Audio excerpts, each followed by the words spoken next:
రెడ్డి, గ్రామ వార్డు సచివాలయ employees federation మాజీ వర్కింగ్ ప్రెసిడెంట్, అఖిల భారత సైరారెడ్డి సంక్షేమ సంఘం అధ్యక్షుడిని, విశాఖపట్నం పోర్ట్ ఎంప్లాయీస్ ప్రెసిడెంట్ని. ఈరోజు మీ ద్వారా జగన్మోహన్ రెడ్డి గారు చేసిన మోసం, గ్రామ వార్డు సచివాలయ ఎంప్లాయీస్ విషయంలో ఎంత దగా జరిగిందో తెలియజేయడం కోసం, జగన్మోహన్ రెడ్డి గారికి తెలియజెప్పడం కోసం ఈ ప్రెస్ మీట్ పెట్టడం జరిగింది. మిత్రులారా, గ్రామ వార్డు సచివాలయాల్లో ఆంధ్రప్రదేశ్ మొత్తం మీద పనిచేస్తున్న వాళ్ళు 15,007 సచివాలయాల దగ్గర ఉంటే అందులో 1,26,000 మంది సచివాలయ ఉద్యోగులు ఉన్నారు.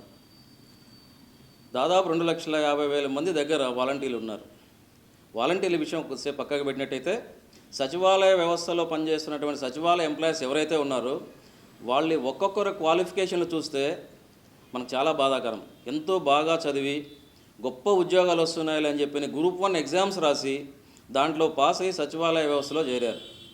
వాళ్ళు చేరిన తర్వాత అప్పటి వరకు వాళ్ళకు చాలా సంతోషం, మాకు ఒక మంచి ఉద్యోగం వచ్చింది, మా సొంత స్థలంలోనే మేము ఉద్యోగం చేస్తున్నామనే ఉద్దేశంతో వాళ్ళు చాలా హ్యాపీగా ఫీల్ అయ్యారు. కానీ మినిమం వేతనముతో పనిచేస్తూ అధిక పని భారాన్ని మోస్తూ కనీస మినిమం వసతులు కూడా లేకుండా వాళ్ళ మెయింటెనెన్స్ కూడా గవర్నమెంట్ ఏమీ చేయకపోతే ఆ ఇబ్బంది కూడా భరిస్తూ వాళ్ళు పనిచేసుకుంటూ వచ్చారు. ఈ విషయంలో సచివాలయ ఎంప్లాయీస్కి అందరికీ కూడా నా ధన్యవాదాలు, కానీ అభినందనలు. కానీ ఒక్కసారి ఆలోచించండి, ఒక సచివాలయ వ్యవస్థ, గ్రామ వార్డు సచివాలయ వ్యవస్థకు నేను గతంలో చేసిన వర్క్ సంబంధంగానో అందులో ఉన్న ఎంప్లాయీస్కి నాతో ఉన్న అనుబంధం కారణంగానో ఈరోజు నేను మీ గురించి మాట్లాడుతున్నాను.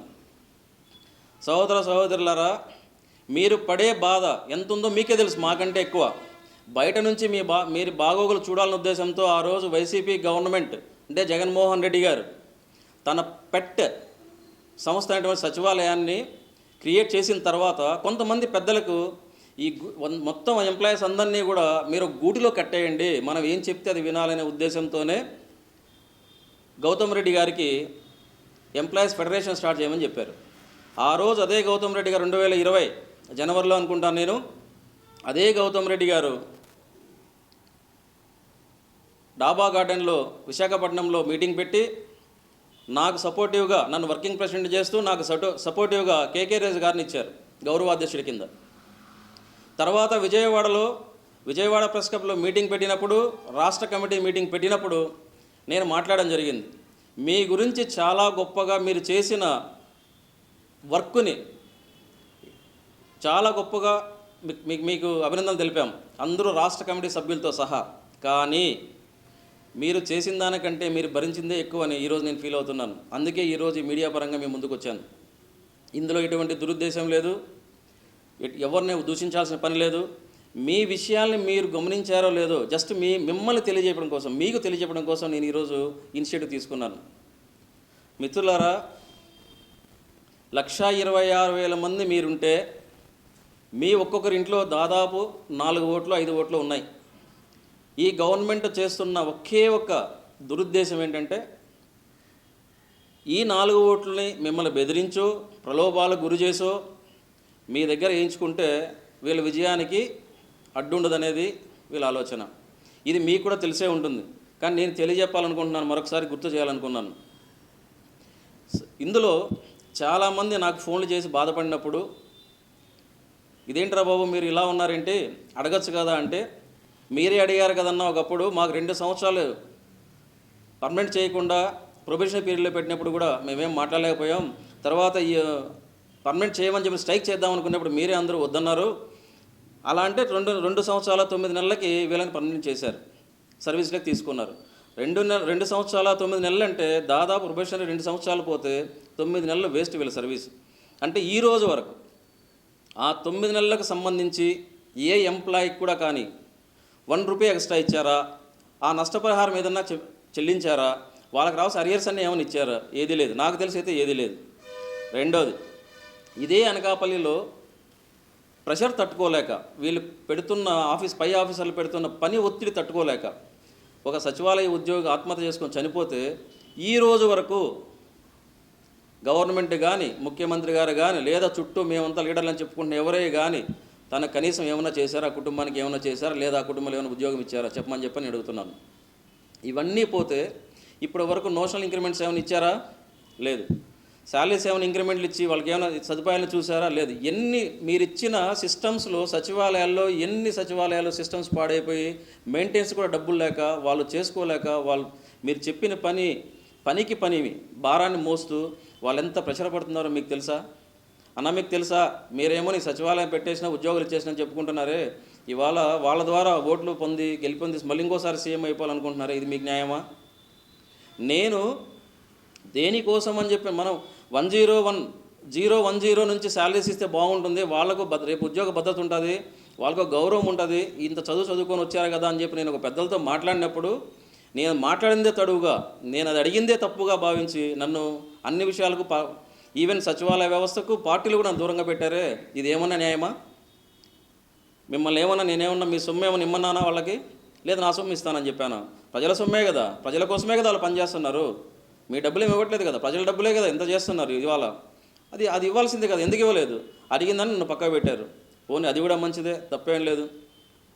సచివాలయ ఉద్యోగులందరికీ కూడా నేను ఒకటే మనవి చేస్తున్నా, మిత్రులారా మీరు మరీ ఆలోచించుకోండి. ఏదో తెలుగుదేశం పార్టీ వస్తే సచివాలయ వ్యవస్థను తీసేస్తారు, మా ఉద్యోగాలు పోతాయని మీరు బాధపడుతున్నట్టున్నారు. పొరపాటును కూడా మీరు అదే ఆలోచించకండి, ఆ అనుమానాన్ని మీరు మనసులో పెట్టుకోకండి. చంద్రబాబు గారు మొన్ననే అన్నారు, నేను వస్తే వాలంటీర్ వ్యవస్థకు 10,000 చేస్తాను, 5,000 ఇస్తున్నారు, ఇప్పుడు 10,000 చేస్తాను.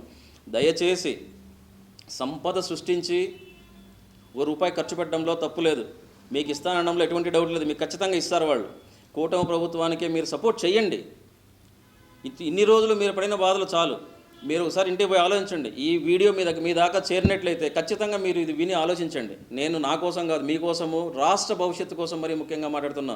పిల్లలు ఉన్నారు, మీకు బిడ్డలు ఉంటారు, మ్యారేజ్ అయింటే ఎందరికి మీకు బిడ్డలు ఉంటారు, వాళ్ళ భవిష్యత్తును ఆలోచించండి. మీ జీతాలు మీ ఇదే కాదు, ప్రలోభ పెడతారు మిమ్మల్ని, నాకు తెలుసు ఆ విషయం, ఎందుకంటే నేను కూడా పడ్డాను కాబట్టి అక్కడ ప్రలోభ పెడతారు మిమ్మల్ని. కాబట్టి బెదిరించినా ప్రలోభ పెట్టినా ఇంకోటి చేసినా దయచేసి ఓటు మాత్రం కూటమికి వేయించండి. కూటమికి వేయండి. మీ ఫ్యామిలీ తరపు నుంచి బయట వాళ్ళకు చెప్పండి. ఎవరన్నా వచ్చి ప్రలోభ పెట్టినా పోరబాబు మా భవిష్యత్తు మాకు తెలుసు అని చెప్పండి ధైర్యంగా. ఎవ్వరూ అడగకపోతే, ధైర్యంగా నిలబడకపోతే మన భవిష్యత్తే ఉండదు. ఇప్పటివరకు ఏం జరిగిందో మీకు తెలుసు. ప్రకృతిని పాడు చేసే హక్కు ఎవడుకుంది? మనకేమైనా ఇచ్చే దేవుడు మనకు బహుమతి ఇచ్చాడు ప్రకృతి. అలాంటి ప్రకృతినే పాడు చేశాం ఈరోజు.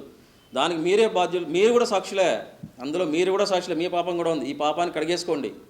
దయచేసి మనం పోయేటప్పుడు ఏమీ తీసుకుపోం, అది 4 మంచి మాటలు తప్ప. దయచేసి మీరు ఆలోచించండి. పదే చెప్తున్నా, రేపు వెళ్ళేటప్పుడు, పోలింగ్ బూత్కి వెళ్ళేటప్పుడు 1కి 10 సార్లు ఆలోచించుకోండి. మీ పెద్దలకు చెప్పండి, భావితరాల భవిష్యత్తు బాగుండాలంటే కూటమికే ఓటేయండి.